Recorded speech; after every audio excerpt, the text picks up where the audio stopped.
मला जे आमचं गाव आहे तिथं आमचं कर्मभूमी म्हणून ओळखलं गेलेलं आहे मसाजोद्धा. या पहिल्या दिवसापासून ज्या गावानं हे सगळं जे प्रकरण आहे, जसं संतोष अण्णाला आमच्या कुटुंबियाला जसं आत्तापर्यंत सांभाळलं आहे, तसंच हे प्रकरण झाल्यापासून त्याच पद्धतीनं सगळे गावकरी आहेत. ज्या पद्धतीनं आम्हाला ह्या म्हणजे जी हत्या झाली आमच्या भावाची, खरं तर ही हत्या झाल्यानंतर असं कळलं की ही हत्या फक्त कुटुंबापुरती नाही, ही गावापुरती बी नाही, ही तालुक्यापुरती बी नाही, तर ही संबंध राज्यातले लोक येतात आणि सांगतात की आम्ही तुमच्या भावासारखे आहेत, आईवडिलांकडे जातात, त्यांच्याकडे जातात.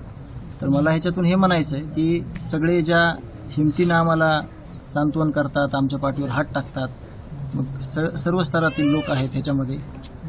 तर मला जे गावानं हे आंदोलन ची घोषणा केली ती 17 तारखेला, आणि जे आंदोलन कालपासून चालू झालं, तर मी त्याच दिवशी निश्चय केला होता की गावानं अन्नत्यागाचा निश्चय केला होता. पण मी असं केलं होतं की गाव एवढं करतंय तर मी त्याचा भाऊ आहे रक्ताचा, मी कुठलंही पाणी घेणार नाही किंवा इथलं जागेवरून हलणार नाही, किंवा मी हे आंदोलन हे एकदम विना अन्न पाण्याचं करणार आहे. तर मी केलं.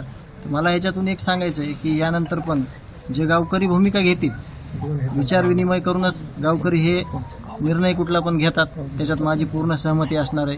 तर हे पूर्ण गावकऱ्याने केलेलं ह्या आंदोलनाचं नियोजन होतं, आणि मी एक आंदोलक म्हणून त्याच्यामध्ये, कारण हे कुटुंबच सगळं त्यांचं आहे.